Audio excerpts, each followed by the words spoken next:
vai estar lendo as perguntas para a palestrante, então, se vocês quiserem deixar no chat ao longo da palestra, ou então abrir o microfone, fiquem à vontade. Silvana, passa a palavra. Muito obrigada por aceitar o convite. Eu agradeço. Boa noite, Ana. Boa noite, pessoal. Eu, assim, fui convidada, né, para participar dessa palestra. Eu fiquei bem feliz. Na realidade, assim, eu espero poder contribuir, né? Por quê? O transtorno de ansiedade, assim, se falar em ansiedade, na realidade, nessa situação que a gente está vivendo, já é uma coisa, assim, praticamente constante, né? Por quê? Porque, assim, o mundo mudou em pouco tempo, nós estamos aí com, né, praticamente um ano de pandemia e muita coisa tem mudado. Mas eu vou tentar me deter aqui um pouquinho inicialmente ao conceito em si, né, o que a gente quer dizer, como é que a gente trabalha nessa área. Assim, o transtorno de ansiedade, quando a gente fala em transtorno, é aquela ansiedade que vai além, né, que vai além daquilo que, digamos assim, que é normal. Porque estar ansioso, na realidade, é uma coisa positiva. A gente tem que ter ansiedade na nossa vida. Porque a ansiedade, ela nos ajuda a superar barreiras, ela nos ajuda a enfrentar desafios, né? E isso é muito importante. Na realidade, até isso é natural. Porque assim, a pessoa precisa crescer, a pessoa precisa ter desafios. Mas o problema é quando essa ansiedade ela vai além daquilo que a gente diz que é normal. Aí vocês vão me perguntar, Silvana, mas o que é normal? Normal é aquilo que consegue te mover para frente. Patológico, que a gente fala, transtorno, é aquilo que acaba te atrapalhando. E aí eu vou descrever algumas características que a gente consegue assim observar numa pessoa que tem aquela ansiedade patológica. Né? Por exemplo, a pessoa vai chegar a ter normalmente uma perda da memória, mas não é uma perda da memória, a perda da memória é uma queixa dela.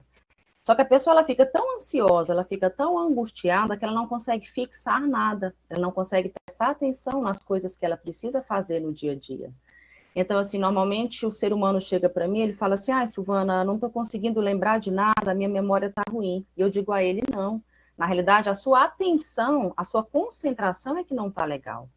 Isso traz muitos prejuízos, na realidade, assim, tanto na vida afetiva, né, quanto na vida profissional, quanto no relacionamento com a família.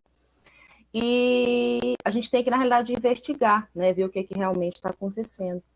E a pessoa ansiosa, ela vai ter alguns sintomas, alguns sinais que são bem característicos que a gente acaba observando. Ela acaba desenvolvendo, assim, um medo muito grande, né, digamos assim, de fazer uma atividade que ela não esteja acostumada. Ou mesmo atividades normais, por exemplo, o próprio estudo, sabe, a própria rotina da faculdade. Ela não consegue desenvolver tão bem essas atividades. Por quê? Porque ela não fixa. Vamos supor assim, de repente você tem que estudar, vamos supor, vamos lá, 20 páginas num dia qualquer. Você vai ler essas 20 páginas e você não vai conseguir absorver praticamente nada. Você vai terminar a leitura e vai falar, caramba, né, o que foi que eu consegui ler? Né, o que foi que eu consegui,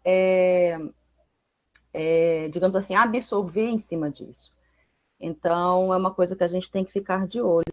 Né? A atenção atrapalha bastante.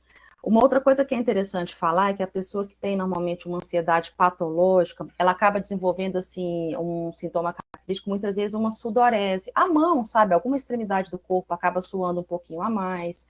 Podem ser os pés também. As pessoas relatam também, muitas vezes, uma alteração no trato intestinal, do nosso intestino. Né? Que é o que eu quero dizer? As pessoas acabam tendo diarreia. É muito comum a diarreia, principalmente assim no momento que a pessoa muitas vezes vai ser submetida a um concurso, nos momentos que a pessoa vai ser submetida a uma prova, por exemplo, dentro da faculdade. Inclusive, alguns alunos têm prejuízo funcional, eles perdem algumas matérias em função disso, né?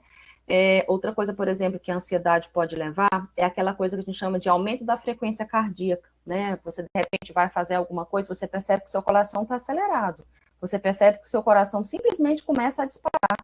E aquela sensação que a pessoa descreve realmente é bem ruim. Ela descreve muitas vezes assim, olha, Silvana, é como se eu tivesse literalmente com a minha garganta fechando, é como se eu tivesse com o meu peito apertado, e isso angustia muito a pessoa, angustia bastante. E o complicado é porque, assim, não tem um exame, sabe? Não tem uma coisa que eu possa dizer para a pessoa provar que aquilo realmente existe. Não tem como né, diferente de outras coisas, de outras alterações dentro da medicina, né, que a gente pode provar, vamos dizer muitas vezes, por um exame de imagem, por uma alteração laboratorial, a gente não tem como provar. E assim, a pessoa aceitar que ela tem um transtorno de ansiedade é muito complicado, porque é uma coisa que tem a ver com a mente, é uma coisa que tem a ver com o seu jeito de ser. Isso dói muito. Eu digo isso porque, assim, boa parte das pessoas que né, que eu até convivo, que me procuram no consultório, o medo de ser, digamos assim, tratado como uma pessoa ansiosa, né, como uma pessoa que tem transtorno de ansiedade, é muito grande. E, assim, o medo é dela, do que as pessoas vão acharem, porque não tem como as pessoas se importam, não deveriam se importar, mas acabam se importando, e principalmente o preconceito que existe até hoje, por exemplo, dentro da área da psiquiatria. Existe um preconceito muito grande. Mesmo eu lidando, mesmo eu sendo psiquiatra, eu sei que isso é real. Eu sei que, na realidade, é uma coisa constante, né? E enfim, o que a gente tem, na realidade, dentro dos transtornos ansiosos, o principal que a gente acaba vendo é a síndrome do pânico, né? Que, na realidade, é a mais conhecida por boa parte das pessoas. Mas vocês podem ter certeza, existem muitas outras coisas por trás, existem, assim, muitas coisas que a gente pode ajudar. E muitas vezes, assim, uma palavra é que acaba ajudando o ser humano, né? Então, vale a pena pedir ajuda, sabe? Vale a pena tentar conversar com alguém. E, de repente, você vai me dizer, mas eu não tenho como, eu não tenho condição de procurar, de repente, uma ajuda, né? Dentro da própria da psicologia ou da psiquiatria, eu não tenho acesso ao pessoal da assistência social. Eu sei que é difícil, mas o que você pode estar tentando fazer como ser humano é conversar com alguém próximo a você, né? O que eu falo conversar é literalmente tentar inicialmente conversar com um amigo, sabe? Desabafar ou com alguém da família, tentar desabafar com alguém. Porque nessa época agora que a gente está vivendo, principalmente da pandemia, é até estranho, né, falar em desabafar com alguém se eu não posso praticamente ter contato com ninguém. Mas você pode, de repente, fazer o que a gente está fazendo aqui, sabe? Você pode buscar informação. Por exemplo, dentro em breve eu vou abrir para quem quiser fazer alguma pergunta, entendeu? Quem não quiser se identificar de imediato pode só, né, mandar alguma pergunta no chat, porque a gente vai tentando orientar. Inclusive, a gente vai tentando ajudar da melhor maneira possível. E você pode ter certeza que um amigo seu, ele é muito importante. Ele é muito importante para te ajudar. Pai, mãe, sei lá, colega de faculdade, colega de trabalho, é muito importante. E assim, eu fui convidada para participar da Liga, eu acabei não fazendo nenhuma aula específica, acabei não montando nenhum slide, até porque eu acho que o objetivo aqui é a gente discutir um pouquinho sobre o tema. Então, assim, eu me coloco à disposição, né, para poder esclarecer qualquer dúvida, né, eu queria, na verdade, fazer como se fosse até uma roda de, talvez, assim, até um bate-papo, porque eu acho que isso é importante. A gente está vivendo uma fase agora, assim, que praticamente, assim, o contato não existe, a gente está simplesmente isolado, né, você vê, a gente está conversando aqui através de um vídeo. Há um tempo atrás, assim, a gente estaria dentro do auditório, nós estaríamos todos conversando, né, cada um levantando a mão, de uma maneira bem proveitosa. Mas, assim, é o que a gente tem para hoje. Não dá para a gente ficar pensando, né, como seria. E agora, assim, eu estou, inclusive, vendo algumas perguntas que estão chegando aqui no chat. Algumas pessoas, inclusive, uma pessoa já até me perguntou, né, foi até a Stefane Ferreira, se existe algum tratamento não farmacológico. Tem sim, não precisa, assim, ser só medicação. Na realidade, existe a psicologia, existe o acompanhamento no psicólogo, que ajuda e muito. Né? Mas as pessoas falam assim, Silvana, às vezes pode demorar a ter resposta? Pode, mas você pode ter certeza que a orientação que o colega profissional vai te dar é fundamental. Né? As sessões são semanais, assim, leva um pouquinho de tempo, mas você vai ter um vínculo com essa pessoa. Com certeza existe tratamento não farmacológico, sem sombra de dúvida. Bom, eu estou começando a responder as perguntas. Se alguém, né, de repente quiser interromper e falar alguma coisa, é mais um bate-papo mesmo. Se alguém, de repente, quiser abrir o microfone, sabe, eu acho que, assim, fica à vontade também, eu estou à disposição, né? É um bate-papo, na realidade, né? A Laura acabou perguntando o que caracteriza o transtorno em si e se ele é avaliado pelos sintomas.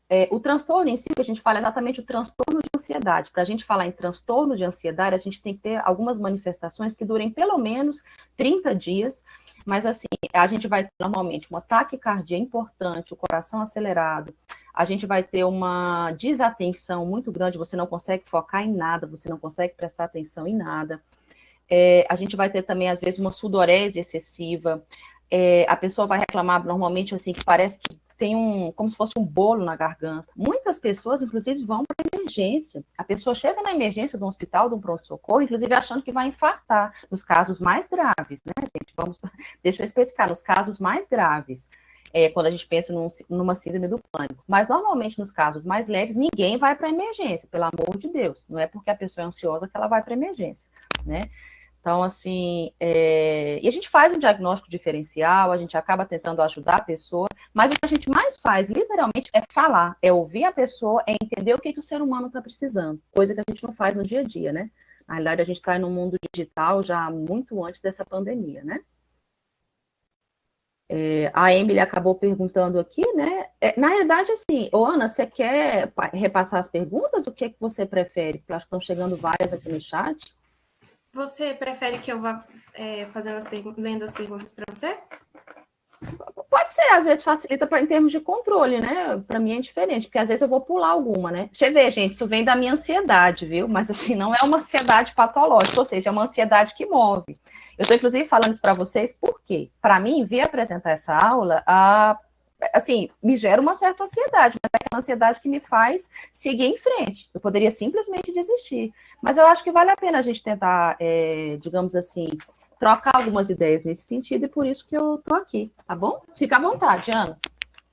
O Fabrício perguntou, ele falou que sofre disso desde que entrou na faculdade esse ano e tem um déficit de atenção muito grande, o que o deixa mais ansioso. Como conseguir ter foco?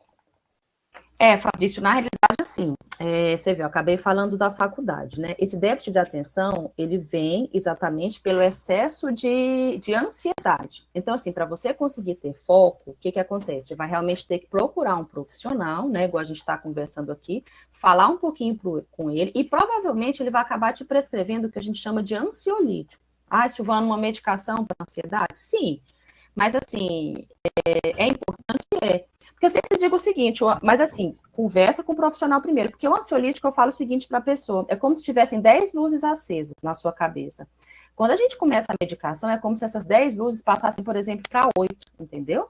Então, assim, devagarzinho, você vai conseguindo pegar um pouquinho do foco, você vai conseguindo, digamos assim, dormir. Provavelmente, Fabrício, talvez você não durma muito bem, né? Assim, a gente está conversando aqui por alto. Então, assim, a medicação vai te ajudar bastante, com certeza. E, de repente, né, o acompanhamento do psicólogo também pode ajudar, mas esse déficit de atenção é por causa da ansiedade. Normalmente é, mas a gente tem que realmente conversar, né, pessoalmente, ver como é que funciona. A Luciana perguntou o que fazer em caso de uma crise de ansiedade. A crise de ansiedade, assim, se ela acontece, bom, ela pode acontecer em qualquer lugar, começa por aí. Nem tudo é remédio. Uma coisa que você pode tentar fazer, Luciana, tenta assim, para um pouquinho, respira bem fundo, sabe? Tenta assim, conta até 10, puxa bastante o ar, né? Tenta segurar um pouquinho. E aí, assim, aquilo que você tiver para fazer de imediato, não faça naquele momento, sabe? Tenta deixar para depois. A melhor coisa tenta respirar fundo, lembra de pessoas que você gosta, tenta não tomar uma decisão muito importante naquele momento. Se você tiver, de repente, assim, sei lá, fazendo algum trabalho que exija muita atenção, para. Você tem que literalmente, dar uma pausa naquele momento, respira fundo e conta até 10, que já vai te ajudar. É uma coisa comportamental que a gente fala, entendeu? E como surgem as questões da ansiedade? Eu vou ler pelo nome das pessoas, né? Eu vi aqui que é a Vanina. Vanina, assim, as questões da ansiedade, elas são assim, elas vêm, na realidade, assim, vêm do seu dia a dia, né? Vêm do nada. Quando a gente fala assim, vem dos desafios que a gente tem que enfrentar, ou muitas vezes a ansiedade vem simplesmente de você estar vivendo um problema específico e não conseguir lidar com ele. Vem muitas vezes de você não ter apoio. Vem muitas vezes assim, acontece, por exemplo, de eu não ter dinheiro, sei lá, para fazer alguma coisa que eu tenho que fazer hoje. Ela vem, por exemplo, de você não conseguir falar para uma pessoa que realmente você está pensando. Às vezes um professor, por exemplo, te dá uma ordem, não vamos falar ordem, ele te ensina, só que ele não consegue dizer para você, olha, faça de tal jeito. Então, a ansiedade surge quando existe normalmente um desafio, aquilo que você não está acostumado a fazer. Ou pode surgir do nada, infelizmente, né? Mas tem tratamento, com certeza. A Emily perguntou quando é possível perceber que a ansiedade está evoluindo para um transtorno depressivo. A ansiedade, normalmente, ela pode estar evoluindo para um transtorno depressivo quando a pessoa começa a ver que ela está, assim, há pelo menos um mês, com uma tristeza muito grande, digamos assim, com um desânimo muito grande, com uma falta de interesse por coisas que ela gostava de fazer. Então, assim, ela muitas vezes vai deixar algumas atividades que ela costumava desenvolver, digamos assim, normalmente. Então, assim, a pessoa simplesmente, no caso dessa pergunta, ela simplesmente dá como se fosse uma regredida naquilo que ela era capaz de fazer. Porque a depressão, ela vem exatamente dessa maneira. A pessoa acaba se isolando, a pessoa acaba achando que ela não é capaz de fazer aquilo que ela estava acostumada. Então, vai ter uma perda na sua funcionalidade, normalmente, né? Mas nem sempre isso quer dizer que seja uma depressão, mas é bem comum, na verdade, assim, a ansiedade, ela anda junto com a depressão. É muito difícil você ter uma pessoa que tem a depressão e ela não ser ansiosa. Então, assim, os dois andam bem, bem perto um do outro. Não importa o nome, viu, Emily? O que importa é a pessoa tentar melhorar. E a gente fala assim muito de diagnóstico, sabe? Mas na realidade isso não é tão importante. O importante é o ser humano estar bem e conseguir entender aquilo que está acontecendo com ele. O Julian disse que está fazendo faculdade em outra cidade e sente muita falta dos amigos e familiares, o que gera muita ansiedade nele. Então ele perguntou como pode lidar com essas crises. Juliana, na verdade, assim, essa situação que você está vivendo, eu também vivi. Eu acabei fazendo faculdade fora, né? E, assim, na realidade, eu acho que vai mais até como um conselho. Saudade você vai ter, não tem como. Falta dos amigos você vai ter. Principalmente se você tiver, digamos assim, no começo da faculdade. Mas um conselho, assim, fica até mais como um conselho. Tente, assim, dentro do local que você está, sei lá, você vai ficar ali 5 anos, tenta dentro da sua faculdade se relacionar com as pessoas ali. Tenta conhecer as pessoas que estão na cidade que você escolheu para fazer a sua formação. Porque se a gente ficar, digamos assim, ligado muito àquilo ao nosso passado, não quer dizer que você não vai ter mais os amigos da sua cidade natal.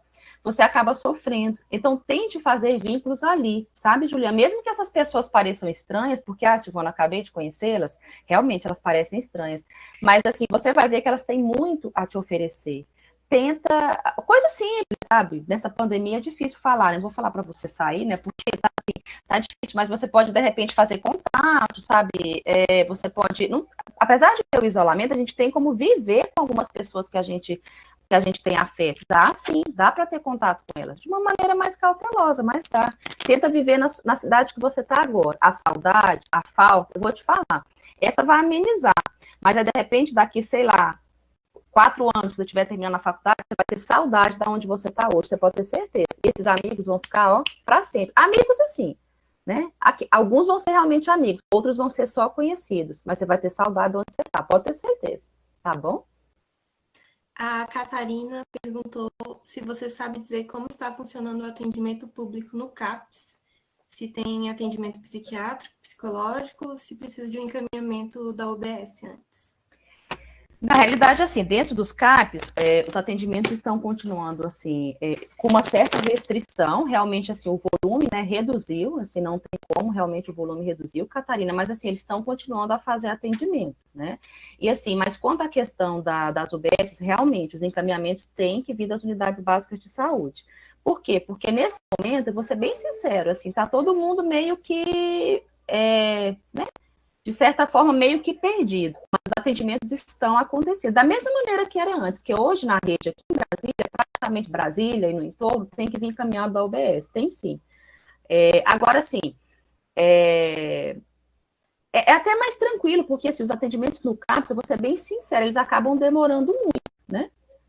Mas tem algumas UBSs que elas têm também os psicólogos, não precisa necessariamente você ir para um CAPS, porque a gente pensa CAPS, né, é a parte da psiquiatria, ok, mas assim, os psicólogos, eles estão nas unidades básicas de saúde, os clínicos gerais estão nas unidades básicas de saúde, e eles têm um manejo muito bom, né, pelo menos para reconhecer alguma coisa. Nós temos os enfermeiros, nós temos os agentes comunitários de saúde, que, nossa senhora, se não fosse eles, assim, eu acho que é a gente que acaba, assim, lidando um pouquinho com a especialidade, nós não seríamos nada, eu vou ser bem sincera. A pessoa que chega para mim, normalmente, ela já veio triada por algum colega. Eu acho que sem eles, vou ser bem sincera, a gente que sei lá, o pessoal, por exemplo, que está hoje trabalha no HUB, nós não seríamos nada. Então, assim, a UBS é muito importante. Procura. Eu acho que vale a pena começar sempre por lá. E está funcionando. Não está aquele mesmo volume que antes, mas isso está em todos os locais, infelizmente, né? A Gia Falcão comentou, não é uma pergunta, é só um comentário, que tem se sentido ansiosa com a situação atual da pandemia e que sonha que está sem ar. Gê, é assim, o que está acontecendo? Isso que você falou, na realidade, é um relato que eu acabo, não assim, não igual ao seu, cada ser humano é único, mas eu tenho escutado bastante. Por quê? Porque a gente está vivendo um medo muito grande, né? Então, assim, não tem como. O nosso psicológico é assim, a gente está agora acordado, né? A gente vai dormir, a gente fica pensando e lendo mensagem, cada hora sai notícias mais complicadas quanto ao controle da pandemia. Então, assim, tente, sabe, quando isso acontecer, eu não sei qual que é a religião de cada um, sabe? Mas, assim, às vezes acorda, tenta, assim, não sei, eu acabo orando, né, assim, pedindo paz, assim, sabe, olha para alguém que está do seu lado, vê que aquela pessoa está bem, e aí tenta lembrar no momento que você acordar, gente, pensar assim, nossa, eu estou bem, eu estou com saúde, sabe? Porque essa situação atual, infelizmente, isso está acontecendo. Aí depois tenta, sabe, levanta, de repente toma um copinho de água, tenta olhar um pouquinho para o céu. Pode parecer estranho, mas isso é importante, sabe? Ver um pouquinho daquilo que está lá fora, para você ver que você está viva e que aquilo foi apenas um sonho ruim, né? Porque ninguém quer acordar daquele sonho que você está sem ar. É péssimo esse sonho. Mas tem que fazer isso, olha um pouquinho para a natureza, sabe? Uma dica, mora em apartamento, sei lá, abre a janela, respira fundo, né? E vê que você está vivo, tá bom? A Cristiane perguntou se existe algum perfil específico de pessoas que possuem o transtorno, se pensarmos em termos de população. Não, na realidade, assim, Cristiane, não tem assim um. Não tem assim um perfil específico, sabe? Na realidade, assim, a gente sempre vai analisando de acordo com cada ser humano. Não tem, a resposta é não tem assim um perfil específico. Não tem como eu dizer, uma população X vai ter mais transtorno de ansiedade do que outra, né? Não tem, assim, né? Mas cada ser humano é de um jeito, né? A Catarina perguntou qual é o perigo da automedicação com tarja preta. E em caso de extrema ansiedade, pensamentos acelerados e facilidade para adquirir os medicamentos na hora. Quão perigoso é se entregar à vontade de usá-los? Então, essa pergunta que a Catarina fez é uma pergunta bem legal. Então, assim, o perigo da automedicação com tarja preta existe, com certeza. Tanto que, assim, mas quando bem prescrito, quando bem indicado, aí não tem problema. Mas, assim, o problema da tarja preta é que normalmente, a maioria deles, normalmente não todos, eles têm um risco de dependência. O que é a dependência? É assim, a pessoa faz uso da medicação, e em alguns momentos ela precisa, mas assim, o problema é que ela acaba fazendo mais que o ideal. E o tarja preta, a gente faz muitas vezes assim, digamos assim, eu sempre falo, literalmente você jogar um balde de água fria, entendeu? E a pessoa sair da crise. A medicação de tarja preta, ela não trata, por exemplo, o transtorno de ansiedade. Ela não ajuda a curar o transtorno de ansiedade. Ela simplesmente não. Ela ameniza aquela crise, me desculpe a palavra, só que não trata. Então, assim, se eu ficar usando tarja preta constantemente, né, o que vai acontecer? Eu vou melhorar a crise, só que eu nunca vou conseguir ficar, digamos assim, em paz, curado. E assim, uma pergunta que ela acabou fazendo aqui, porque ela até falou, em caso de extrema ansiedade, pensamentos acelerados e facilidade para adquirir o medicamento na hora. O que eu vou falar, assim, na realidade, não é certo, mas a gente sabe que as pessoas acabam conseguindo a medicação, não sei como, né, até sem uma prescrição, sem um acompanhamento correto. O problema é que gera, sim, uma dependência. Então, assim, para você conseguir sair digamos assim, dessa situação, é que é complicado. E quando você me perguntou quão perigoso é se entregar essa vontade de usá-lo, é simplesmente você usar naquele momento, você vai ter um alívio, não tem como eu dizer que não, mas assim, o problema é que você vai ter mais vezes e você vai querer usar mais vezes. E a longo prazo, Catarina, as medicações de tarja preta, elas causam prejuízo na memória importante, né? Por isso que a gente insiste, por isso que a gente acaba sendo chatos a não prescrever, digamos assim, sem acompanhar o ser humano medicação de tarja preta. Então é isso, a gente sempre tem que tomar cuidado. Mas se bem prescrita, né? Se bem prescrito, o profissional não vai estar usando, digamos assim, constantemente, né? Então, cuidado, tem que tentar resistir, mas eu sei que é complicado, né? Não adianta eu dizer que não, porque exatamente porque tem a dependência, muitas pessoas têm, não adianta eu simplesmente falar, não use, entendeu? Eu tenho que tentar ajudar a ter outros mecanismos para a pessoa, digamos assim, procurar uma melhora, né? Eu acho que a Luísa acabou perguntando aqui, Ana, aqui em cima, se o medicamento Êxodos é um ansiolítico. É sim, Luísa, o medicamento Êxodos é um ansiolítico bom, né, que a gente tem à disposição hoje no mercado. E, assim, mas ele não está nem só na classe dos ansiolíticos, ele está na classe dos ansiolíticos e dos antidepressivos. Por quê? Exatamente pelo que eu estava falando no começo. Ansiedade e depressão, eles andam muito juntos, né? Mas, assim, é um ansiolítico muito bom. A gente acaba fazendo uso bastante, a gente tem respostas boas com ele. A sua pergunta está correta. Como manter a estabilidade emocional em tempos de pandemia e lockdown? É uma pergunta da Meire. Então, Meire, essa resposta a gente vai tentando. Eu acho que uma dica que eu posso tentar dar é tentar assim, focar no hoje, né? Aí você vai falar, como assim focar no hoje? Está tudo fechado, está tudo parado, se a gente está, por exemplo, aqui conversando por vídeo, entendeu? É porque você viveu agora, talvez você não vá sofrer tanto com essa realidade que a gente tem. Focar no hoje, quando eu falo, é simplesmente olhar para o lado, sabe, ver quais são as pessoas que estão do seu lado, de repente, por exemplo, fazer contato com aquelas pessoas que você tem um afeto, ou até as que você não tem afeto, sabe, porque eu não estou vendo, eu não estou abraçando ninguém, eu preciso pelo menos, assim, tentar conviver com o ser humano. Eu preciso tentar me preocupar, Meire, com aquele que eu gosto, com aquele que eu posso ajudar. Por exemplo, a gente está vendo muita gente adoecendo, infelizmente. Tenta, por exemplo, se você conhece alguém, de repente, que adoeceu, liga para essa pessoa, sabe? Conversa com ela, pergunta se ela precisa, sei lá. Ir lá nela você não vai poder ir, né? Mas assim, você pergunta se ela precisa de alguma coisa, sabe? Precisa desabafar o que ela está sentindo.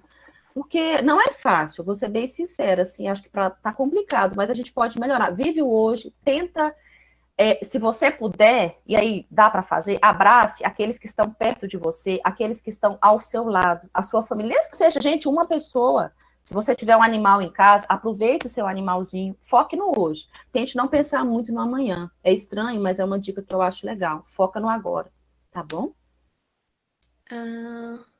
A Jeane perguntou se perder a empatia é início de depressão?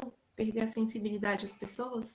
Não, Jeane, não necessariamente, né? Porque, assim, às vezes a gente acaba perdendo a empatia porque a gente simplesmente está chateado com alguém, porque de repente alguém fez alguma coisa que você não concorda, porque de repente alguém acabou te chateando. Encare mais, assim, como um momento de tristeza, sabe? E não necessariamente a tristeza quer dizer uma depressão.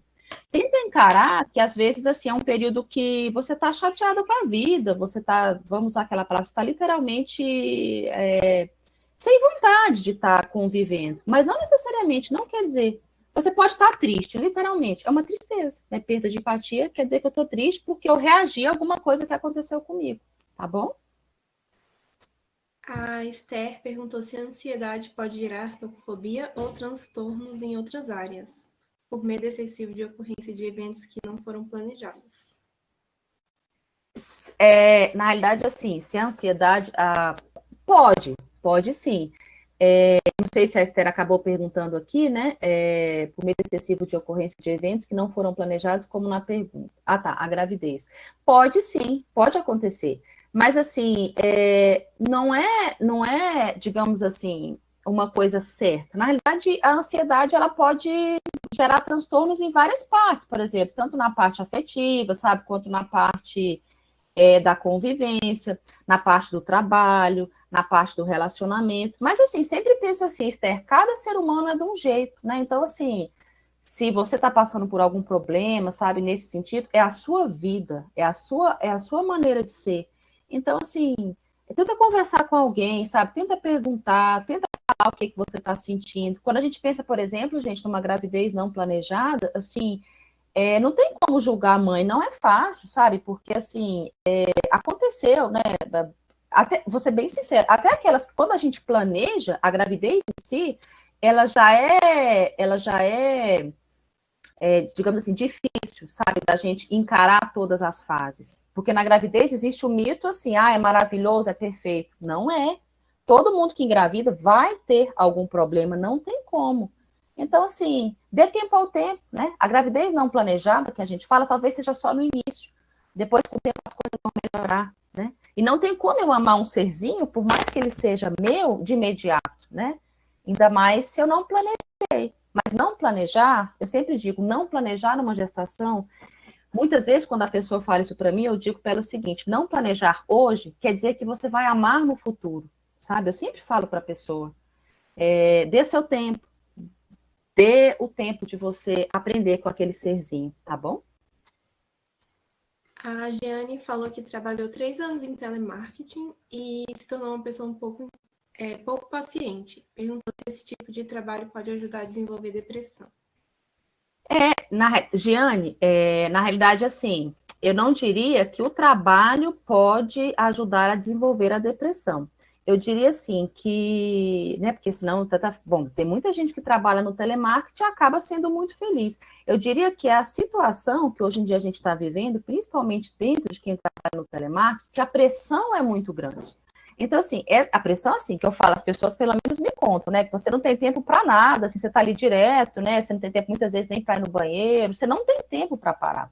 Então, assim, qualquer emprego que eu acabe desenvolvendo, e que eu seja pressionado, que eu não tenha um tempo mínimo, digamos assim, para mim, como ser humano, eu vou acabar ficando mal, entendeu? E outra, eu não posso sair porque eu preciso do dinheiro, começa por aí, né? Então, assim, não necessariamente que o telemarketing vá desenvolver a depressão. Qualquer local que eu esteja pressionada, a depressão realmente pode aparecer, né? Mas em qualquer local, assim, não tem um local específico, é de ser humano para ser humano, né? E se eu não estou feliz dentro do local que eu estou trabalhando, com certeza, aí sim, existe a chance de eu desenvolver alguma coisa para o lado da depressão. Mas eu tenho outras opções, eu posso, de repente, trocar de trabalho, né? Lógico que se a situação financeira for possível. Eu posso tentar fazer amizade com quem está lá dentro, na mesma situação que eu, né? E compartilhar os problemas. Quando a gente compartilha os problemas, eles se tornam menores, né? E aí aquela carga, ela acaba sumindo um pouquinho. A Emily perguntou se o pensamento suicida é característica de uma pessoa com depressão ou pode ser apresentado pelo ansioso também. Na Emily, na realidade, assim, o pensamento suicida, ele não é, a resposta é não. O pensamento suicida não é característico de uma pessoa com depressão e o ansioso ou qualquer outro ser humano, independente de ser ansioso ou não, qualquer ser humano pode ter esse pensamento suicida, né?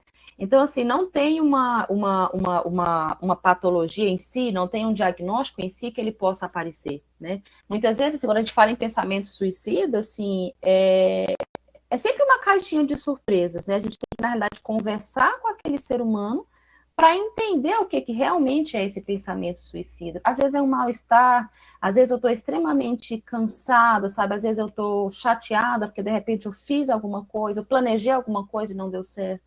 Então, a resposta é que não. Qualquer um pode apresentar, e só que, assim, normalmente não é tão... Você ter o pensamento em si, ele não costuma, assim, ser tão grave se você tentar entender por que ele está acontecendo. Normalmente o pensamento vem porque eu estou chateada com alguma coisa que eu gostaria de fazer ou comigo mesmo, entendeu? Eu vou tentar entender isso, né? Então tem muitas maneiras, dá para a gente descobrir muito por trás daquilo que o pessoal às vezes fala um pensamento suicida, sabe? Pode parecer estranho, mas conversar com quem tem esse pensamento, a gente consegue ajudar a pessoa a abrir um pouquinho esse leque, né? Então, assim, a resposta é não, né? O Vitor perguntou se a atividade física é eficaz no controle do transtorno de ansiedade e se pode substituir o uso de medicamentos. Vitor, na realidade, assim, a atividade física é ótima, né, né, no controle do transtorno de ansiedade. Muito bom, assim, na realidade é muito produtiva, assim, maravilhosa. Agora, essa pergunta que você me fez, em alguns casos, pode substituir o uso de medicamento? O que acontece? Quando a gente começa a acompanhar, digamos assim, o ser humano, e ele começa, assim, a fazer o uso da medicação, e ele começa, digamos assim, a desenvolver a atividade física, ele vai, digamos assim, caminhando para o progresso, ele vai, digamos assim, ficando melhor, ele vai evoluindo para a cura, né? E muitas vezes a gente acaba assim, quando a pessoa está bem, a gente acaba tirando a medicação e o próprio exercício físico acaba ajudando essa pessoa a ficar bem. Mas aí eu não posso dizer só assim, que em alguns casos ele pode substituir o uso de medicamento. Eu posso dizer que ele ajuda bastante e que, assim, se você associar os dois, você pode ter certeza que você vai ficar melhor muito mais rápido. E talvez, aí, assim, mudando um pouquinho o meu pensamento, assim, tem pessoas que elas são ansiosas, mas elas não precisam da medicação. Talvez seja essa pergunta que você queira me fazer. Realmente, tem pessoa que, assim, pratica exercício diariamente, pratica 3 vezes por semana, e aquilo faz realmente com que ela não precise do remédio. É que a palavra substituir é que é um pouquinho pesada, sabe? Eu acabei encarando assim, toma medicação e faça exercício físico, né? Então, não dá para substituir, mas dá para melhorar e muito. E tem realmente pessoas que conseguem, com exercício físico, simplesmente mudar de vida, porque melhora a qualidade de vida, melhora a aparência, sabe? Melhora o emocional, você dorme bem. Sinceramente, atividade física é 10, vale a pena fazer, com certeza. A Camila perguntou se a ansiedade tem alguma ligação com fobia social. Tem, Camila, com certeza, tem sim. Na realidade, assim, quando a gente fala em fobia social, né, que aí é um diagnóstico que a gente faz dentro dos transtornos ansiosos, a ansiedade sempre está presente, né? Porque a fobia social é exatamente o medo, né, de você interagir com qualquer pessoa, sabe? De você estar presente em qualquer local. Então, com certeza, existe uma ligação importante, mas é a ansiedade patológica, aquela ansiedade além, aquela que faz o ser humano travar. Mas a resposta é sim. A Emily perguntou qual a melhor forma de vencer a ansiedade sem o uso de medicamento. Tenho medo de ir ao psiquiatra e ter que entrar nos fármacos. Então, Emily, essa pergunta que você está me fazendo é bem legal, né? Eu acho que é exatamente o que eu até, não sei se eu comentei no começo, o medo de você passar por nós que trabalhamos na psiquiatria não é só seu, eu vou ser bem sincero. Na realidade, assim, boa parte dos seres humanos que eu acabo atendendo, quase todos têm esse receio, praticamente todos. Então, assim, o que eu acho legal? Vai, passa com o psiquiatra, conversa com ele e deixa ele avaliar. Porque a consulta na psiquiatria, você vai ver, a gente vai conversar como em qualquer outra consulta, assim.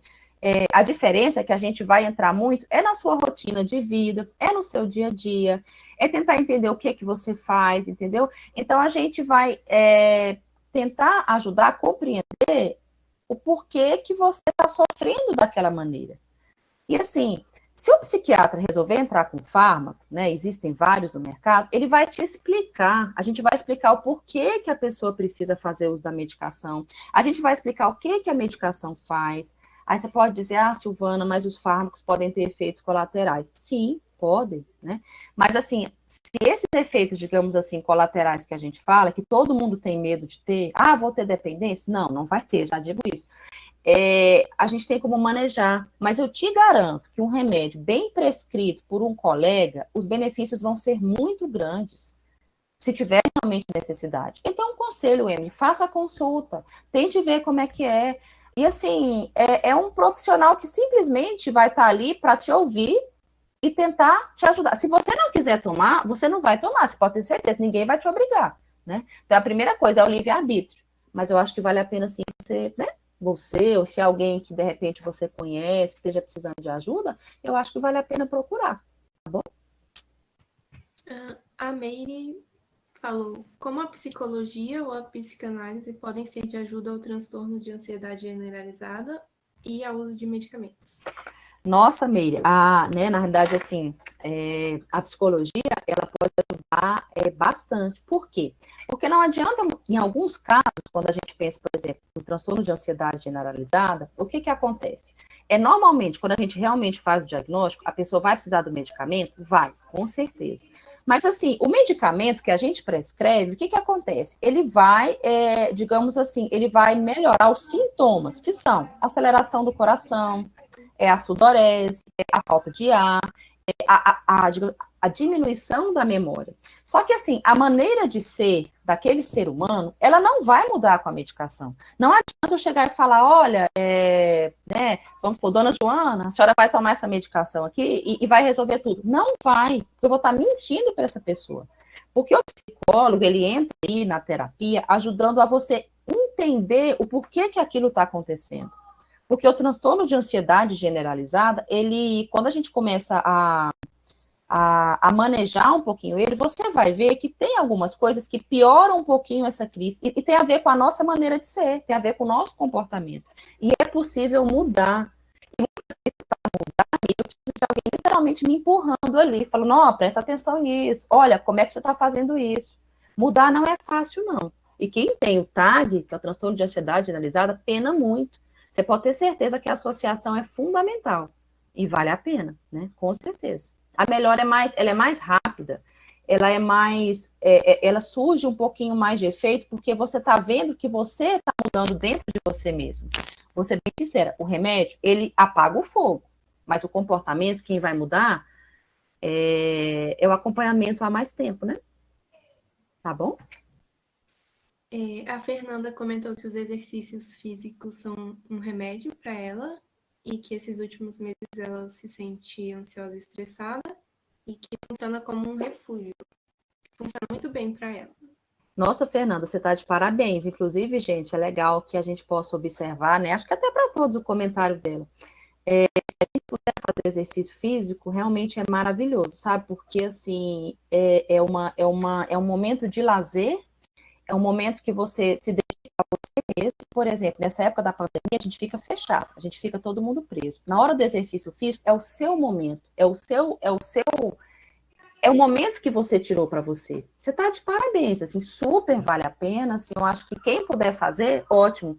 Quando eu falo assim, é porque, infelizmente, a gente tenta, a gente pede para as pessoas fazerem, mas não é todo mundo que tem essa disposição, que tem essa vontade. E a gente não pode julgar, né? Cada um é de um jeito. Então, assim, para cada ser humano, a gente vai tentando fazer o que é melhor. Alguns a gente acaba tendo que insistir mais na medicação, outros a gente consegue que faça exercício, outros a gente consegue, sei lá, que mude de emprego, outros a gente consegue, sei lá, que durma um pouco melhor. Ou seja, não tem uma receitinha de bolo, mas exercício físico é show. É para tudo, não é só para ansiedade, é para a vida, né?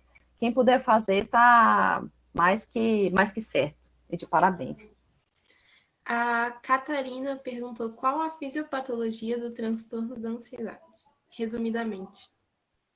Na realidade, assim, Catarina, se a gente for pensar em termos de fisiopatologia, não tem. A gente tem uma, assim, né? A gente tem várias coisas, tem a ver com o nosso ambiente, não tem como. Mas, assim, se a gente for pensar em termos de medicação, é como se tivesse uma diminuição da fisiopatologia, né? Se tivesse uma diminuição da nossa serotonina no organismo, que é um neurotransmissor, né? Que age principalmente assim, na região cerebral e em outras partes do corpo. Mas, sinceramente, assim, eu não diria que existe, assim, uma coisa específica, sabe, resumidamente, porque ser ansioso, ter o transtorno de ansiedade é um conjunto global. Então, assim, eu não acredito que tenha uma resposta, assim, específica. Mas, pensando em termos de remédio, aí sim, o ser humano que tem transtorno de ansiedade, ele tem uma baixa da serotonina no organismo, que é um neurotransmissor. O que é neurotransmissor? É uma coisa que ajuda o nosso cérebro a fazer as conexões, né, entre os neurônios. Mas, assim, não dá para dizer que é uma coisa só, é global, né? Mas o nosso tratamento é baseado em cima desses neurotransmissores, com certeza. Mas não é só isso, tá? A Catarina perguntou se é possível ter uma ansiedade patológica crônica. Não, assim, eu acho que não, sabe, Catarina? Porque, na realidade, a gente tem que conversar e ver o porquê dessa ansiedade, sabe? Porque a palavra crônica, ela é bem pesada, sabe? É mais interessante o ser humano tentar entender por que isso está acontecendo. E outra, se essa pergunta é feita, é porque alguém está sofrendo muito com isso, porque a pergunta ansiedade patológica crônica, existe tratamento, existe como melhorar. Não tem por que ficar dessa maneira. A ansiedade, ela é boa, mas ela tem como melhorar. Então, não vale a pena sofrer. Então, assim, não dá para falar. Essa resposta é não. Tem como melhorar, né? Lógico, o ser humano vai ter períodos de altos e baixos. Tem dias que ele vai estar super bem, Tem dias que ele vai estar super mal e aí a gente vai ter que ir lidando com isso. Os dias da vida, né? Os sintomas da ansiedade são psicossociais e físicos? A Giane perguntou. Sim, Giane, com certeza. A ansiedade, quando a gente fala do psicossocial, é aquilo, o psico, né? Aquilo é a nossa mente, a nossa cabeça. O social tem a ver com aquilo que a gente convive, né? Com a nossa realidade. E eles são físicos também, porque eles se manifestam no nosso corpo de uma maneira física, né? Literalmente. Às vezes, eu não citei, tremor, gente. Uma coisa que acontece muito na ansiedade é o tremor. É muito presente, é o tremor, é a aceleração cardíaca. Então, assim, a resposta é sim. Com certeza, você está certíssima. A Camila perguntou se rhodiola rósea é eficiente para o transtorno da ansiedade. O que acontece, Camila? Assim, pode até ser usado, mas assim, eu vou ser bem sincera. Eu lido com uma área, assim, que é uma medicação, na verdade, não é uma medicação, gente, é como se fosse é como se fosse um extrato, né, de uma planta, assim. Ele não é tão eficaz se usado, assim, isoladamente. Por quê? O mais interessante é que a pessoa tente mudar a maneira de ser, que ela tente entender por que está acontecendo. Porque muitas vezes, por exemplo, a pessoa vai, né, compra a medicação e faz uso em casa, mas não vai adiantar. Então, assim, não é eficiente. Na verdade, você tem que tentar mudar o seu estilo de vida, tem que tentar novas alternativas. Então, a minha resposta é que não é muito, assim, não tem muita resposta, entendeu? Para ser bem sincera com você. A Vanina comentou que essa é uma era de imediatismo e queremos ações mágicas para resolver algo. A Vanina falou uma coisa bem real. Por que a gente está vivendo um momento que a ansiedade... você acabou de resumir, né? Ela acabou de falar. Por que a gente é tão ansioso? Exatamente por causa disso. As coisas são para agora, né? Para hoje. Então, assim, gente, não tem como. Mágica não existe. E acontece que, assim, isso só não pode atrapalhar o seu funcionamento. Então, isso que a Vanina falou é bem interessante. A gente tem que respirar fundo e tem que esperar. E a ansiedade patológica é quando você quer fazer para ontem. E você não vai conseguir, não adianta. Não adianta. A Ana Luísa perguntou se para tratar a ansiedade a abordagem TCC de psicoterapia seria mais indicada. Ana, assim, na realidade, quando a gente lida com um paciente que tem um transtorno ansioso, ela é uma abordagem muito boa. Na realidade, assim, a gente acaba indicando, sim, na maioria das vezes, a gente acaba indicando a terapia cognitivo-comportamental, a TCC. Por quê? Porque ela tem uma resposta mais rápida, digamos assim, ela é um pouco mais, ela lida muito com o agora. E se eu falo de ansiedade, eu falo do agora. Mas eu vou ser bem sincera para você. A gente vê muita gente atrás, por exemplo, das linhas, digamos assim, de terapia, por exemplo, a TCC.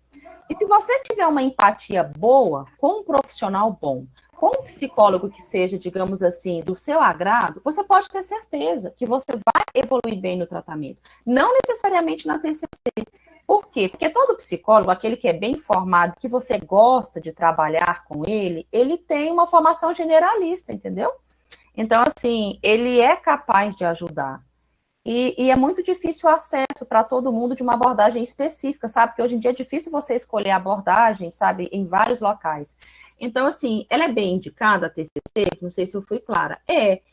Só que, assim, qualquer outra, se você tiver um psicólogo ou um psicoterapeuta que você goste, vá em frente. A confiança é a melhor das coisas. E todo psicólogo é formado nessa linha de terapia cognitivo-comportamental, você pode ter certeza, eles são generalistas. Igual a gente, por exemplo, eu estou na psiquiatria, mas eu acabei me formando em outra área, né? O mais importante é a confiança, viu? Com certeza, viu, Ana? Mas a gente indica muito nesse sentido, que a resposta é mais rápida. Só que as outras também podem ajudar bastante, sabe? Não precisa procurar uma específica, tá bom? A Emily perguntou se há semelhanças entre o transtorno borderline e o transtorno de ansiedade. Emily, o que acontece? Na realidade, eu não falaria nem assim em semelhanças. Eu diria que o transtorno borderline, o transtorno de ansiedade, o que acontece? Os dois têm um sintoma em comum. O que é? A ansiedade. Aí eu acho que quando você perguntou semelhança, você pode até dizer que sim, os dois são ansiosos, não tem como. Porque assim, anda muito junto, sabe? Então, assim, a semelhança é a própria ansiedade, né, que a gente está falando aqui. Então, seria essa semelhança, nesse sentido, sabe? Né? Aí tem outras coisas ao redor, mas a ansiedade é uma coisa semelhante entre os dois, com certeza. A ansiedade patológica, né? Não aquela ansiedade que te faz andar, aquela ansiedade que prejudica, tá bom? A Giane falou que gostaria de agradecer por ter tirado as dúvidas, pois a pandemia deixa a gente tão preocupado com tudo que chegamos a pensar que estamos doentes. Muito Ai, obrigada. Giane, muito obrigada. Eu também agradeço, viu? A gente vai tentando, você vê, a gente está simplesmente conversando, na realidade, respondendo perguntas, né? Eu nem sei se eu acabo respondendo, entendeu? Mas, enfim, inclusive, quem quiser perguntar, de repente, dentro do próprio Instagram, pode mandar alguma coisa no. Eu vou colocar aqui na página, que eu respondo, sabe, assim que possível, no direct, tranquilamente. Viu? A gente vai tentando responder aos poucos. E nessa pandemia tá desse jeito mesmo, não é só você, né? É boa parte dos seres humanos, né? Mas a gente vai seguindo, vivendo o agora, né? Pensa nisso. Obrigada, Giane. Ele perguntou: em meio a uma sociedade tão preconceituosa quanto às questões de saúde mental, como enfrentar o preconceito e o medo de ir a um profissional dessa área? Meire, isso é uma coisa que, assim, é extremamente real que você está falando. Mas eu vou te dar uma sugestão e para quem quiser. Como enfrentar? Tente ir até o profissional, tente conversar com o profissional da saúde mental e você vai perceber que não é literalmente, esse bicho de sete cabeças que muitas pessoas acabam apontando. Por quê? A gente tenta acolher. Só que, assim, eu entendo isso que você falou, e o preconceito realmente existe, não adianta eu falar que não, porque existe, porque, assim, até dentro da minha própria profissão, vou ser bem sincera, tem colegas que têm receio de encaminhar para a gente da psiquiatria, sabe? E, assim, só que eu entendo, porque já existiu um medo muito grande, sabe? Já existiu um receio muito grande, mas hoje é muito diferente. Então, assim, fica o meu conselho, procure o profissional, você vai ver que ninguém vai te julgar. Agora, assim, nesse começo é complicado, porque as pessoas falam, não adianta eu dizer que não. Eu trabalho na área da psiquiatria, mas eu sei que algumas pessoas, assim, até conhecidos acham, sabe, que não é uma área legal. Mas eu digo o seguinte, quando eu consigo fazer o bem para uma pessoa, para mim acabou. Para mim, nesse momento, morre o preconceito, sabe, morre a raiva. E quando a pessoa chega comigo com muito medo, eu vou tentar acolher. E você pode ter certeza que aquele ser humano que você acolhe e você acaba ajudando já é muito bom. E o pensamento muda, vai por mim, tenta procurar alguém, vai por mim. Mas tem o preconceito, não tem como, não é só você. A gente dentro da área tem esse preconceito também, mas a gente vai seguindo. E sabe o que eu digo para os colegas? Eu falo o seguinte, ou para o paciente, você pode até ter receio de passar comigo, né? Mas eu não me importo com isso. O dia que você quiser vir, venha. Porque na hora que a gente conversar, eu vou tentar mudar a sua maneira de viver, a sua maneira de entender, entendeu? Então eu falo isso, não quer vir, mas eu quero que você venha. Você acolhe e acaba dando certo normalmente. Mas esse receio é comum, pode ter certeza. O Marcos falou que já teve muitas crises de pânico durante alguns anos e atualmente está melhor e não usa medicamentos que já foram prescritos por médicos generalistas, porque ele não acha que é necessário. Essa ansiedade pode gerar dores ou doenças fantasmas? Marcos, é uma pergunta assim, que, né, na verdade, para a gente dar a resposta, teria que ser assim, conversando individualmente com cada um. Mas, sinceramente, eu acho que não. Eu não acho, assim, que essa ansiedade pode gerar dores, sabe, ou doenças fantasmas, assim, porque se você está bem, né, se você está conseguindo se controlar, né, da melhor maneira possível, é porque você está literalmente em paz, é porque você encontrou o seu equilíbrio, e aí eu não estou falando só, não necessariamente a medicação, algumas pessoas encontram equilíbrio ou na religião, sabe? Ou nas amizades, sei lá, alguns mudam de cidade. Então, assim, se você está em paz, a minha resposta é o seguinte: não, não pode gerar. Essa ansiedade não vai gerar dor, não vai gerar esses fantasmas, entendeu? E que você falou, por exemplo, que alguns colegas generalistas já passaram, gente, isso é ótimo, porque assim, tem que passar mesmo. Não dá para ter acesso sempre a uma pessoa da saúde mental. Não dá, isso é uma coisa que. E vou te falar, o colega que é generalista, ótimo, porque ele tem uma formação maravilhosa. Inclusive, eu vou falar, vou ser bem sincera, eu não sei mais atuar na área assim geral, entendeu? Eu sei mexer naquilo que eu faço todos os dias. E graças a Deus que esses colegas existem e que, por exemplo, fez um bem muito bom para você, né, Marcos? Então, assim, super legal. Se você tá bem, meu amigo, é o que importa. O resto é resto, entendeu? Segue em frente. A Catarina perguntou se o transtorno de ansiedade perpassa por mais estimulações ou também é possível ter, por exemplo, muito sono, que seria uma atividade oposta da estimulação.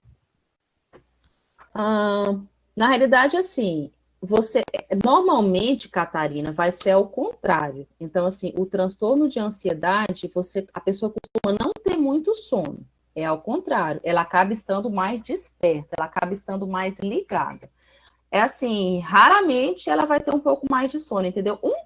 Um paciente ou outro a gente observa, mas o comum mesmo é a diminuição do sono, com certeza. Que a pessoa fica ligada aí não sei o que, ela não consegue desligar, aí vem milhares de coisas na mente, e aí você deita lá para dormir, você deita para dormir, começa, aí tem que fazer isso, tem que fazer aquilo, enfim. É mais o despertar, são mais os estímulos. É bem difícil o contrário, ter muito sono é complicado, mas pode acontecer. Nada é impossível para nossa mente, eu vou ser bem sincera, mas assim, a gente tem a maioria, né? A maioria é o estímulo, com certeza.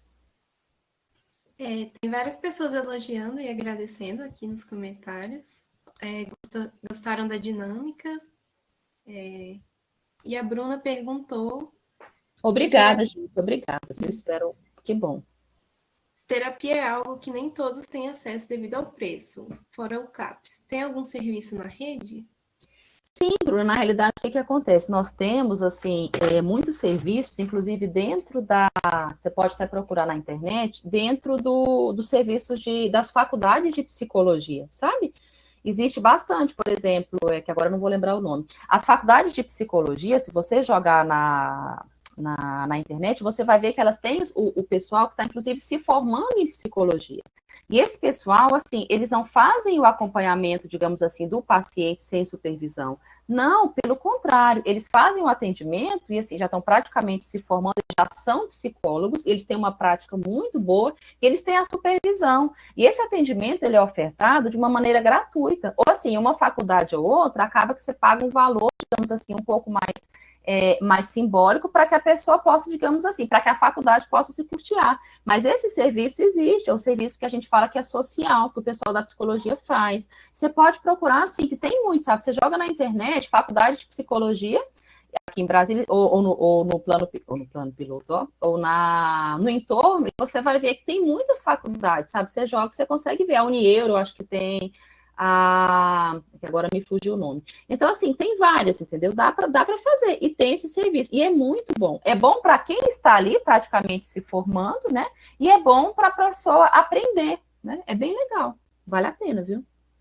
Nas faculdades de psicologia, você joga lá e pergunta onde é que tem o serviço de psicologia dentro das faculdades. Eu posso até colocar, de repente, no Instagram, eu posso pesquisar, porque eu tenho acesso no local que eu trabalho.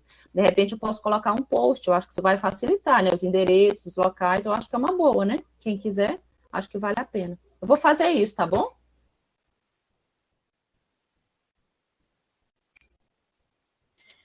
A doutora Tayane Regina perguntou como identificar se tem ansiedade patológica, porque ela disse que entrou um pouco mais tarde na palestra.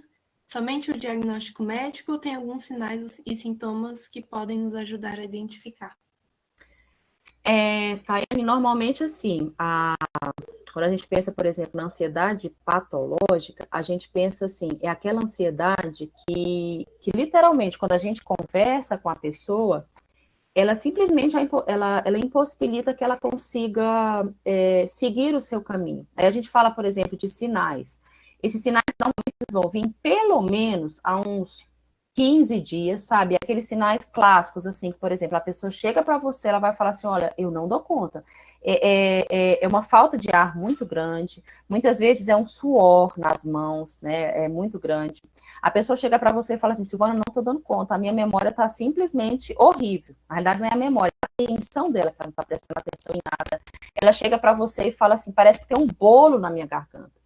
Então, esses sintomas, assim, há mais de 15 dias e que te impedem de executar, né, digamos assim, a sua vida no dia a dia, acabam falando de uma ansiedade patológica. E aí você vai conversar, assim, eu citei os sintomas, mas assim, tem toda a vida dela por trás.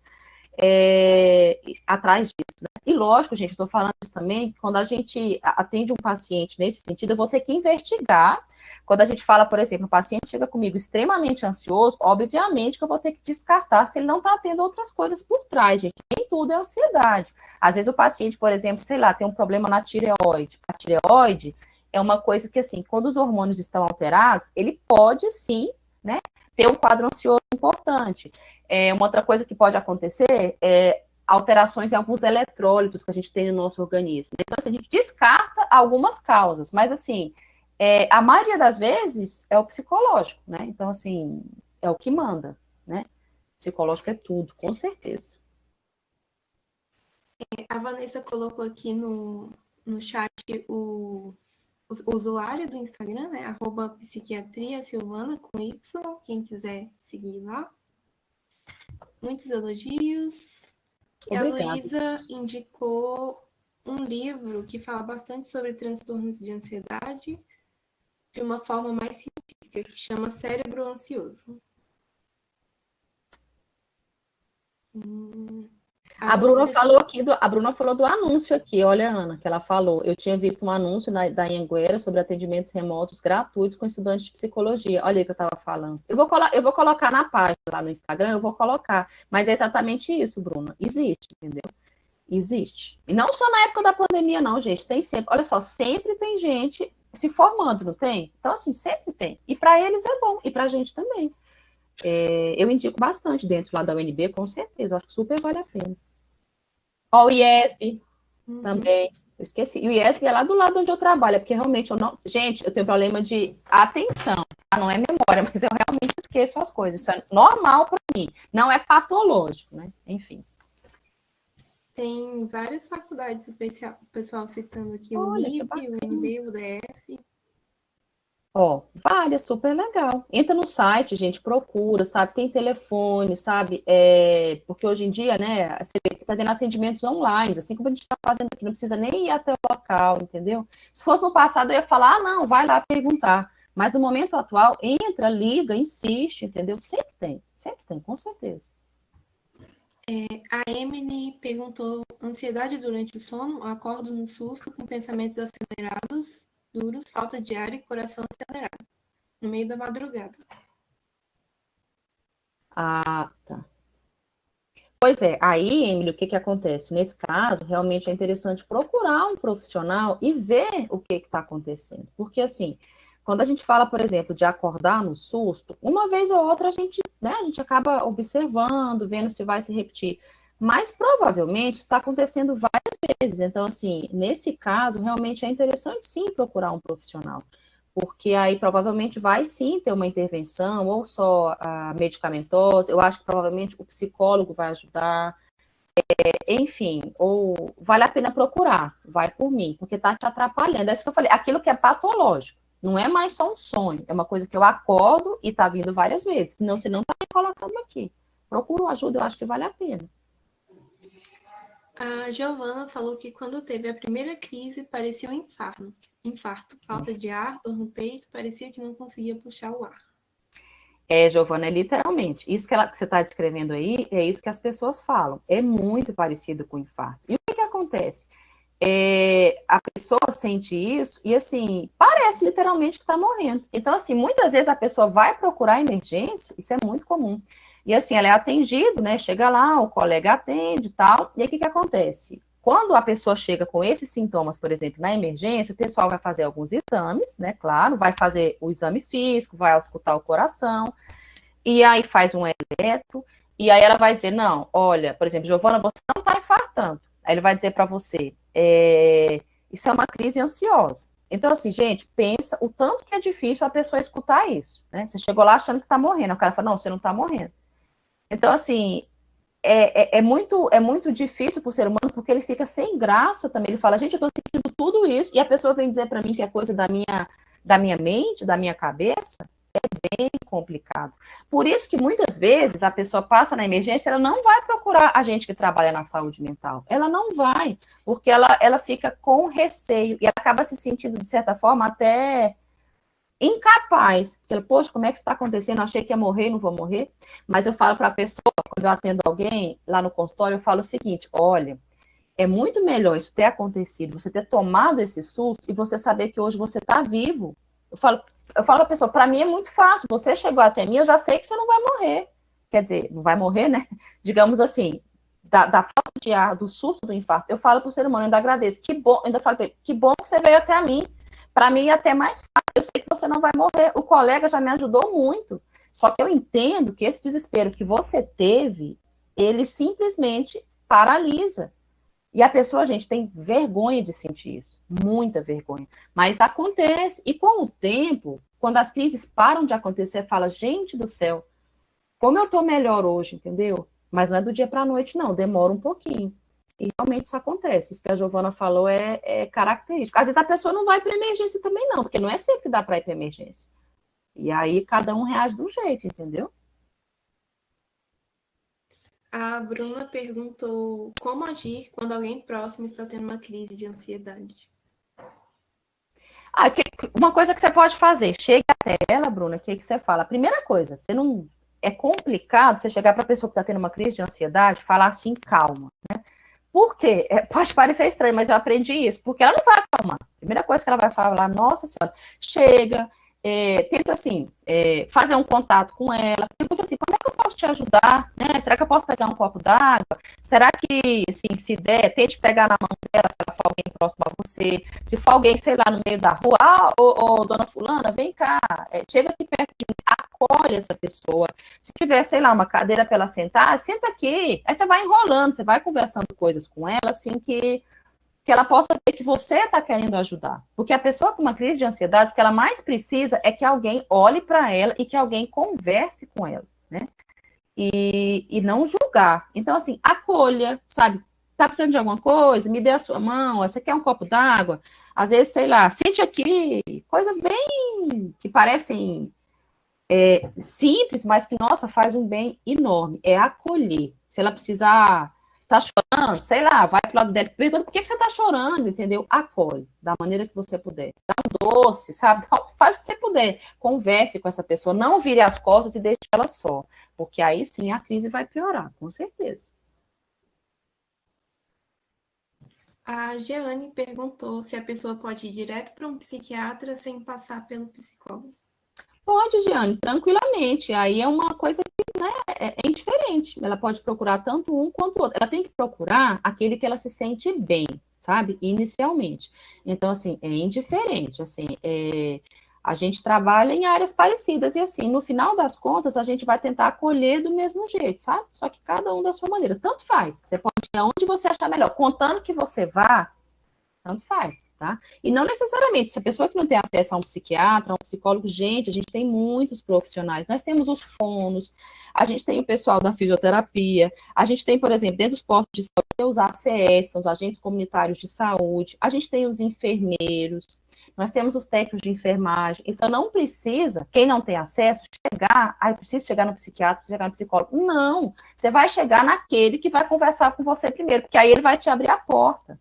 Ele vai te abrir a porta e vai te orientar do jeito dele, né? Aí depois, tá bom?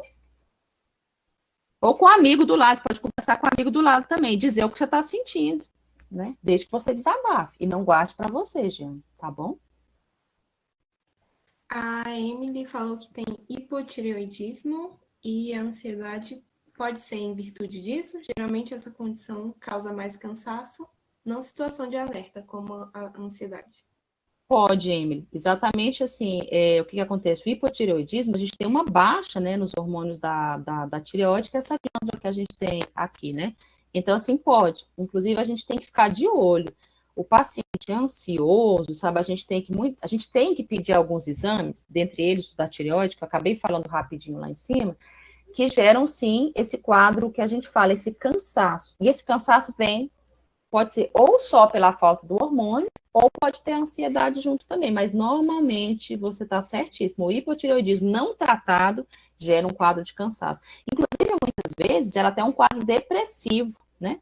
E aí a gente, às vezes, se você não tomar cuidado, você está dando medicação para depressão ou para ansiedade que tem um distúrbio na tireoide. E aí você, enfim, tem que investigar, né? É porque eu falo assim, a gente investiga quando a gente começa a tratar. A gente acolhe, mas tem que sempre descartar uma causa clínica que a gente fala. Por exemplo, o hipotireoidismo. Ou o hiper, que também dá alteração, com certeza.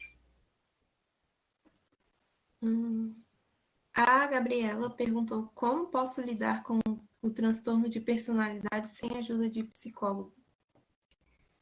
Gabriela, é bem difícil, sabe? Assim, mas você falar para mim, Silvana, eu não tenho como ter acesso, ok. Mas assim, se a pessoa tem o transtorno, é porque alguém fez esse diagnóstico. Alguém falou isso, né, para a pessoa que tem. Então, assim, a falta do psicólogo é complicada, porque ele ajuda muito. Porque, assim, quando a gente fala em transtorno de personalidade, é uma pessoa assim, que ela tem a maneira de viver dela, ela é um pouquinho, ela tem um limiar, vamos usar essa palavra, ela tem um limiar à frustração, que muitas vezes é pequeno. A pessoa que tem assim, um transtorno de personalidade, ela não reage muito bem a algumas alterações do ambiente. Mas, assim, é importante falar que ela sofre. A pessoa que tem transtorno de personalidade, ela sofre pra caramba. Então, assim, exatamente por ela ter esse comportamento que ela lida um pouco, ela tem uma dificuldade maior de lidar com os problemas, e ela sofre pra caramba. E muitas vezes ela não é entendida. Isso é que acontece, entendeu? Porque as pessoas não têm a paciência que deveriam com ela. Então, assim, essa pessoa sofre muito. Então, assim, o psicólogo, vou ser bem sincero, é fundamental. Agora, assim, se não tiver como, aí, né, é paciência, é tentar se entender um pouquinho melhor, é tentar ser mais amigável com seus conhecidos, sabe, com seus amigos.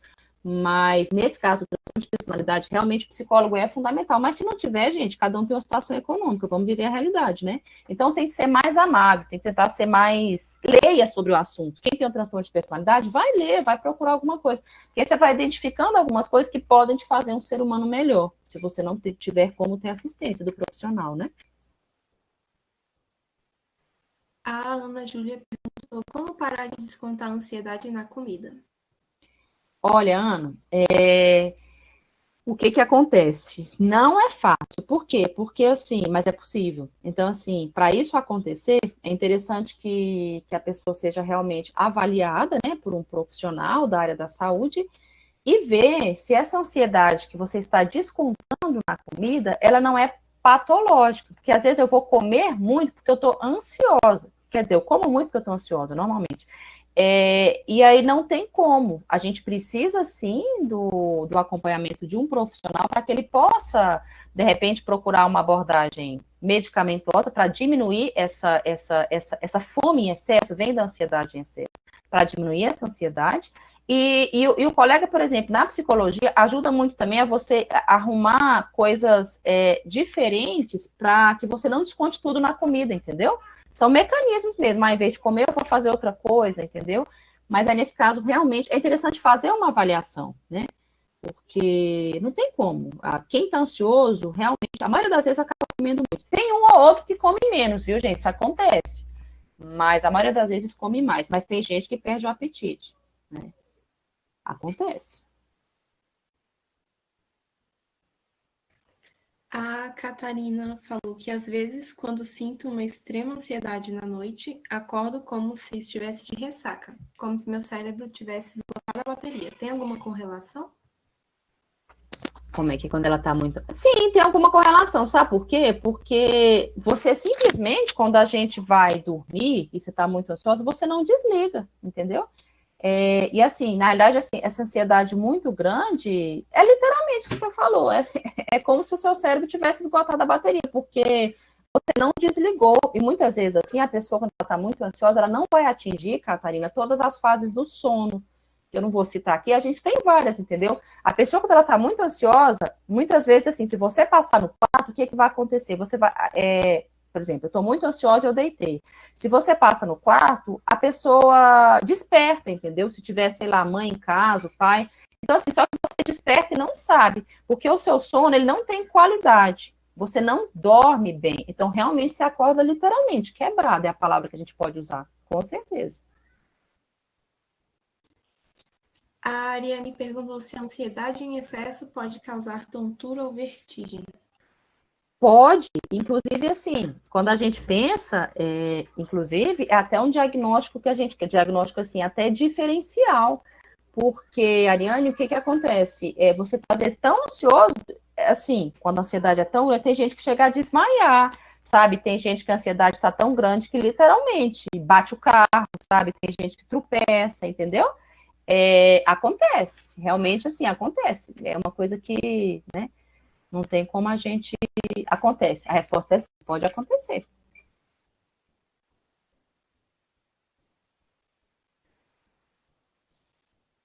Ela falou que fica extremamente tonta quando está ansiosa. Ela falou que fica extremamente tonta quando está ansiosa? Uhum. E fica, não tem como. Fica mesmo, assim, sabe? Infelizmente, fica. É uma coisa que acontece, né? E assim, só que aí o que você faz? Respira fundo, sabe? Espera um pouquinho, tenta se acalmar. Acalmar quando eu tô ansiosa é difícil, né? Mas assim, toma um copo d'água, não sei, olha para alguém que está do seu lado. Quando você estiver muito ansiosa, às vezes vê quem é que está do seu lado, tenta observar a realidade de outra pessoa. Isso faz muito bem, porque você tira o foco de você, né? Mas faz sentido o que você perguntou, com certeza. A Emily perguntou se a ansiedade pode causar pensamentos obsessivos ou paranoia. Pode, inclusive assim, quando a gente fala pensamento obsessivo é exatamente um quadro ansioso em excesso. Por quê? Quando a gente fala pensamento obsessivo, é aquele pensamento que ele vem repetidas vezes. Por exemplo, o pensamento de, sei lá, alguns é de emagrecer, outros, por exemplo, é de só fazer aquela mesma coisa todo dia, naquele mesmo horário, escovar os dentes, sei lá, 1 hora por dia. Então, assim, com certeza tem tudo a ver. E a ansiedade, o pensamento obsessivo já é uma ansiedade, eu acho que é isso, Emily, com certeza. Quem tem um pensamento obsessivo é bem ansioso, com certeza. Ele não consegue ficar bem se ele não realizar aquilo daquela maneira, entendeu? Ele é muito pragmático. Pragmático não é pragmático, gente, não é pragmático, pelo contrário. Não é nada de pragmatismo que traz prejuízo a ele. Ele é muito focado naquilo e não consegue ver o ambiente ao redor. Se alguma coisa der errado, então, nossa, aí acabou. Deu errado, a pessoa desespera, né? Porque é dele, é o jeito dele, é o jeito que ele aprendeu a ser, né? A Ana perguntou se a ansiedade pode causar dependência emocional. Olha, essa pergunta, assim, eu acho que não, sabe? Quer dizer, no sentido assim, até pode. Não, eu acho que até pode. Por exemplo, se a sua ansiedade for tão grande, por exemplo, tem uma coisa que a gente fala que é o transtorno de ansiedade de separação. O que é isso? Normalmente isso acontece mais na infância, assim, a criança tem tanto medo de ficar longe sei lá, do pai, ou da mãe, ou do genitor, que ela vai sofrer. Então, assim, ansiedade patológica pode sim, quando a gente pensa nesse transtorno, que é aquele transtorno de ansiedade de ficar longe de alguém. Tem pessoas que são extremamente dependentes, sabe? Se ela não estiver do lado do namorado, nossa, aí o mundo acaba, entendeu? Se não estiver do lado daquele amigo, pode sim, a resposta é sim, com certeza. A Ana Clara falou que tomou remédios para depressão e ansiedade por anos, mas teve que parar por conta da gravidez. Hoje a filha dela tem 1 ano e 8 meses e ela sente dificuldade para dormir, não consegue ter um sono tranquilo e não consegue se concentrar nos estudos. Pensa muito e faz pouco. Ela perguntou se deve voltar com os medicamentos. Ana, o que acontece? Eu acho que assim, isso que você falou, por exemplo, já tomou medicação por muito tempo, né, e acabou parando por conta da gravidez. Infelizmente, ainda existe hoje muito, dentro da própria medicina, viu, gente? Não estou falando, até colegas, a gente não tem que citar nomes, que acabam suspendendo o uso das medicações em decorrência da gravidez. Existe um tabu muito grande em cima do uso da medicação para quem está gestante. Mas, assim, se bem cuidado, a gente pode sim fazer, inclusive durante a gestação, porque, gente, existe a depressão durante a gestação. Existe muito. Na realidade, assim, tem demais. Então, assim, até na própria gestação a gente pode fazer medicação. Só que, assim, não estou falando que é qualquer coisa. São medicações, digamos assim, específicas que a gente vai usar e que a gente vai acompanhar o ser humano. Então, assim, até na gestação, a gente faz medicação para ansiedade, a gente faz medicação para depressão, várias coisas, inclusive remédio para dormir. Quando eu falo isso, as pessoas estranham, mas não, gente, a gente faz porque a mulher precisa, entendeu? Então, assim, se você está sentindo isso, Ana, inclusive para quem está amamentando, a gente faz na gestação e para quem está amamentando, só que são remédios específicos, a gente vai acompanhar a mãe, entendeu? E o filho também, quando ele nasce. Então, assim, dá sim para você procurar tudo do profissional, porque provavelmente você vai estar precisando de ajuda, entendeu? Não tem problema. E a sua filha já está com 1 ano e 8 meses, e mesmo que você estivesse amamentando, não tem problema. Isso é uma coisa assim, remédio para dormir, que eu acho que o que mais dá medo, gente, a gente faz, pode parecer estranho, mas a gente faz. Porque se eu tenho uma grávida e eu sei que ela precisa de tratar, eu vou tratar. Agora tem alguns casos também, igual a Ana falou, que assim, se eu puder deixar a paciente sem medicação, eu vou deixar. Eu vou tentar muitas vezes assim, ela está tratando comigo, ela, sei lá, ela engravidou. Tem algumas pacientes que eu vou conseguir, sim, tirar a medicação, né? E vou ter que observar, você vai ter que ter uma frequência maior. Às vezes ela consegue acompanhar só com o psicólogo, que já é ótimo. Mas tem paciente que eu vou ter que fazer o remédio. E a gente faz mesmo. Porque entre a mãe ficar ruim e a mãe não tomar remédio, é melhor a gente acompanhar e fazer a medicação. Procura ajuda, Ana. Você pode ter certeza que vai te ajudar. Com certeza. Vale a pena. Tem que dormir, né? Não dá. Né? A gente, quem tem criança pequena ou sabe que precisa, vai atrás, com certeza vale a pena. A Meire perguntou se o transtorno de ansiedade generalizado pode nos deixar mais sensíveis ao barulho. Ela escuta os sons mais baixos que se tornam extremamente altos quando ela está em crise. Meire, você falou uma coisa que acontece bastante. Então, assim, isso que a Meire acabou de falar é real. Quem tem o TAG, com certeza, fica mais sensível ao barulho. Por quê? Quando a gente fala sensível, é o seguinte, aí eu vou explicar. Quem tem o transtorno de ansiedade generalizada, ele é uma pessoa mais, assim, ele é mais atenta não, ele é mais ansioso. Então, assim, se eu sou muito ansioso, o que acontece? Se de repente alguém ali atrás mexer na porta, eu vou escutar muito fácil. Agora, se eu me concentro em outra coisa, não vai fazer diferença. Agora, o ansioso, ele escuta sim, ele é mais sensível aos barulhos, sim. Tanto que muitas vezes uma pessoa ansiosa, sabe, ela tem dificuldade para dormir, porque tem que estar tudo em silêncio, ela não consegue, por exemplo, fazer uma tarefa se alguém estiver, de repente, conversando ali fora, entendeu? Com certeza, isso que você está falando acontece. E é exatamente porque a sua atenção, ela está muito alterada, né, da ansiedade. E aí, é real o que você está falando. Você está descrevendo uma coisa real, tá bom? A Amanda falou que quando algo sai da rotina ou quando ela planeja as coisas e não dão certo, ela fica muito agoniada e ansiosa a ponto de chorar. E na maioria das vezes não sabe lidar com isso. E é algo que sempre tem a possibilidade de acontecer. E acaba piorando um pouco mais as coisas. É exatamente, Amanda, o que você está descrevendo é um sentimento, e até assim, a gente está falando sobre transtorno de ansiedade, né? E você vê, a gente está vendo muitas pessoas colocando o que realmente acontece com o ser humano, né? E assim, quando a coisa sai da rotina, não tem como. Aí realmente a hora que a ansiedade vai vir, porque se sai da sua rotina, você não conhece, digamos assim, tão certo. Você não tem certeza de como que as coisas vão ser feitas. Vamos supor, você tem um compromisso, sei lá, às 10 horas, e alguém liga e fala assim, Amanda, não, esse compromisso foi adiado para as 10h30. Pronto, acabou. Aí, em cima disso, você pensa, nossa, vai mudar a minha vida inteira, vou chegar atrasado, não sei o quê, não sei o quê. Então, assim, acontece, realmente, está descrevendo um sintoma comum. A ansiedade vem muito grande, porque você sai da sua zona de conforto. O ansioso ele consegue ficar mais calmo quando ele conhece aquilo que ele vai fazer. Agora, quando é uma coisa diferente, ele acaba realmente tendo crise. E aí, assim, acontece, não tem como. Aquilo que agora, sim, tem como mudar? Sim. Quando a gente fala, a pessoa que tem uma ansiedade patológica, gente, ela pode viver bem. Essas coisas acontecem, mas se ela está bem tratada, se ela está bem acolhida, ela pode viver bem. E ela vai aprender que, por exemplo, se o seu compromisso mudar, sei lá, 30 minutos, de 10 para 10h30, não vai fazer diferença, entendeu? A culpa não foi sua, aí e a psicologia vem para ajudar, ou um amigo, ou eu que estou aqui, dizer, gente, não faz diferença. para quem é ansioso faz. Então, o tratamento ajuda e muito. Isso que você falou, as pessoas sentem constantemente, constantemente. E choram, ficam desesperados, ficam com raiva, porque você se sente incapaz. O choro vem mesmo. O choro é uma maneira daquela ansiedade ser meio como se fosse assim, liberada. É uma catarse que a gente fala, você vai desaba, entendeu? Acontece muito. A Catarina perguntou se os fitoterápicos são realidade para o tratamento da ansiedade.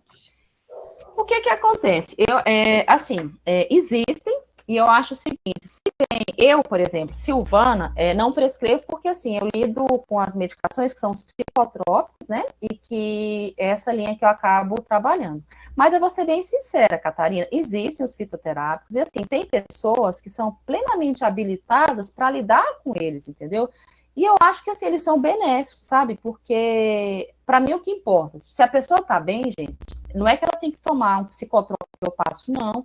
Se a pessoa está bem, não me importa como é que ela vai estar bem. Se o fitoterápico ajuda, e realmente ele ajuda em muitos casos, né? Eu, inclusive, já cheguei a ler um pouco, eu nunca cheguei a me aprofundar na área, mas eu acho que ajuda sim.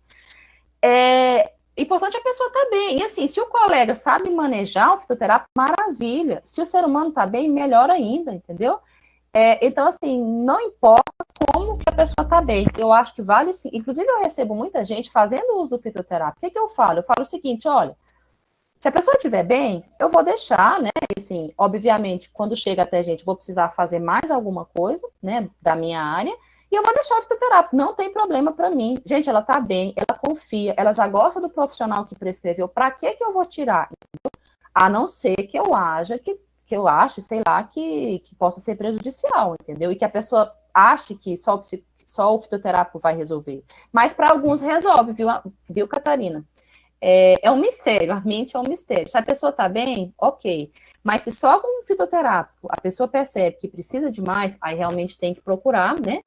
A ajuda de um médico para que possa prescrever uma medicação, que a gente fala que são os psicotrópicos. Tem o fitoterápico e tem o psicotrópico, né? Um pouquinho diferente um do outro, tá bom? Mas pode ser usado sim, com certeza. A Emily falou que a ansiedade provoca muitos medos e às vezes ela cria situações hipotéticas e sofrem como se já tivesse acontecido.